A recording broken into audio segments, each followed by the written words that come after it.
Hey there, Mallory from Tribal Trade here, and today is an exciting experience to go check out the grand opening of the Peterborough Public Library's Legacy Space. The Legacy Space is a space that's created by the Downie Wenjack Fund, and these spaces are designed to showcase the organization's commitment to truth and reconciliation and allow members of the public or private community that is a part of the organization to experience in like kind of a natural way different elements of Indigenous culture, Indigenous history that can help them to take steps, take actions towards Indigenous truth and reconciliation. So I'm so excited to check this out, and I'm so honored and proud that this legacy space is right in my backyard of my community at the Peterborough Public Library. My cousin Sarah Lewis is the designated poet laureate, I think that's how you pronounce it, poet laureate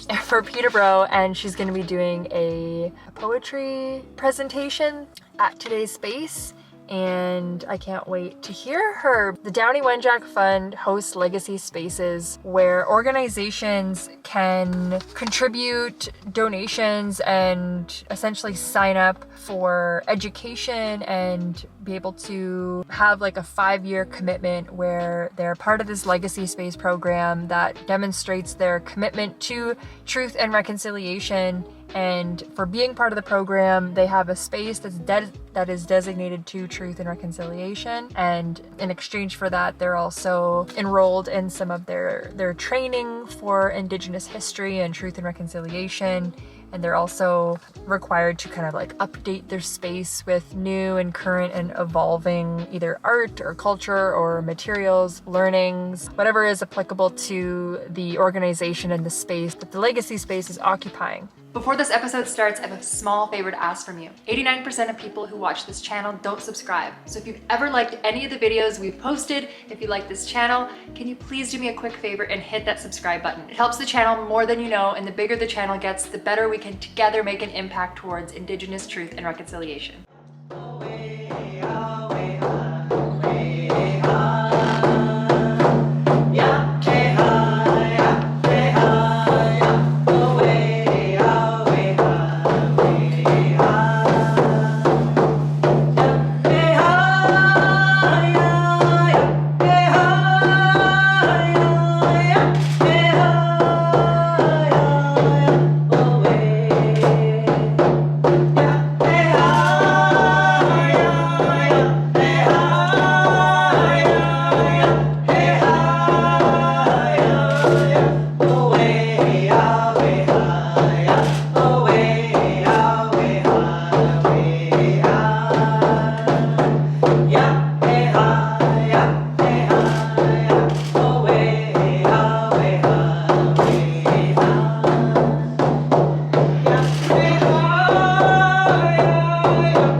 The space we're in now is representative. It's a focal point to recognize the library as a legacy space. The purple that's on the wall up here and downstairs is the Downie Wenjack Fund color. So we've adopted it as part of our recognition and as part of our space. But honestly, it's the entire library that is the legacy space. We could never hold the events and the activities that we want to do here. So we've got other rooms, we've got other places in the library, not to mention the collection, which is part of that education piece. So what we have here is a small portion of what's available throughout the rest of the library. In the children's area downstairs, upstairs in the teen section, movies, media, and the rest of the books that we have. The public library is a safe space for many, and for many different reasons. We're happy that we can continue to be that safe space for discovery and learning, for those perhaps uncomfortable and awkward conversations that will help us all on our truth and reconciliation journey. One of the library's core values is providing access to information. We're committed to offering programs, services, and opportunities for the Peterborough community to learn about the past, present, and future of Indigenous peoples in Canada. We're blending our motto of curiosity with the Downie Wenjack Fund's of do something. Legacy spaces like the one we're here to celebrate are safe, welcoming places where conversations about our collective journey towards reconciliation are encouraged and supported. They're a physical space, but they're also a symbol of an organization's commitment to this process. This program is especially close to my heart because it allows us to reach people who were denied this education or denied their culture early in life, or who may have recently moved to this country and are struggling to understand our history. Creating a dedicated space for growth and learning empowers us all to be part of the conversation, and it creates meaningful change in our workplaces and our communities. All it takes is that first step, or a small action that moves reconciliation forward. We call this reconciliation. I was shocked that we were naming this room after a child who essentially died from exposure and hunger. And I'm like, how do we honor this child? We need to do better for our children in the future. And those ones that did survive, those residential schools. My grandmother, who survived residential school, that had lasting intergenerational impacts. And when I think about Chani, I think about my uncles who went to residential school and they had that intergenerational trauma, and that was passed down to me. And it's about breaking those cycles. So in honor of that, I wrote this poem about 2 years ago, and a part of my responsibility I felt as poet laureate was that I had to talk about the uncomfortable stuff and the sad stuff.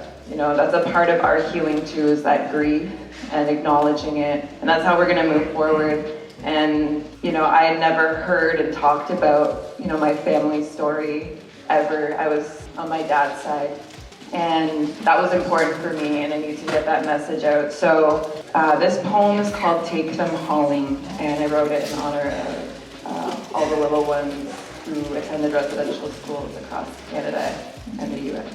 He injects into his trauma. The last 500 years and 5 seconds flash by in chemical romance, coursing his blood, his veins, his stomach pains and palms.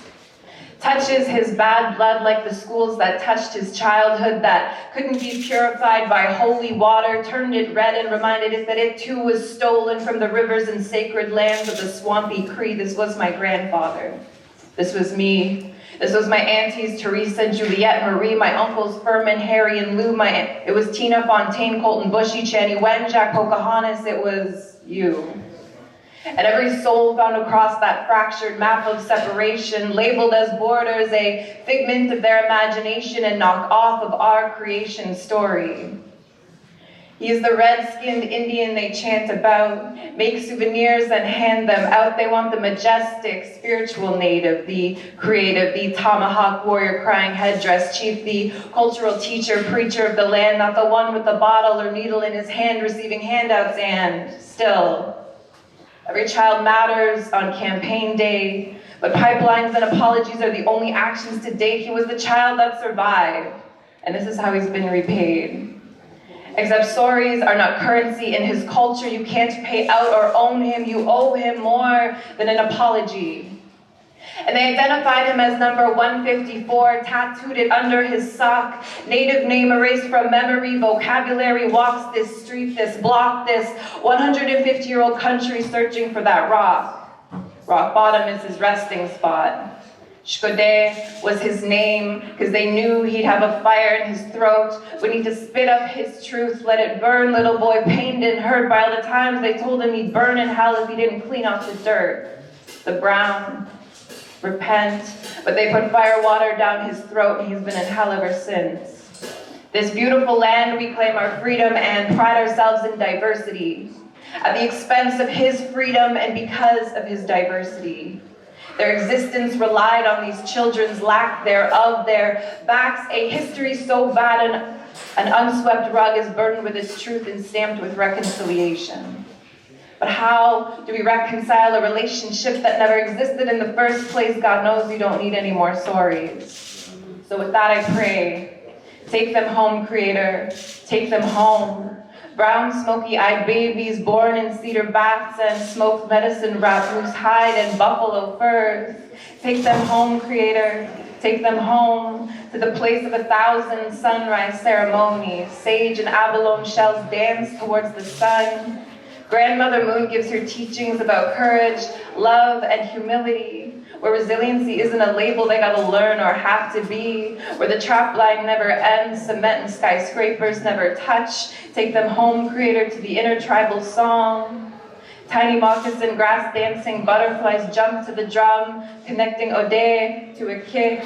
Make them marvelous leaders in their next live creator. Because they're not just Canada's dark history or a shameful chapter. They're the eighth fire our prophets predicted, lifted from ashes, smashing stained glasses and taking their braids that were chopped off back. They are healing, pure, love. They are here with us because they are us. Miigwech. Thank you so much for watching. I hope you have an incredible day, and we'll see you next time.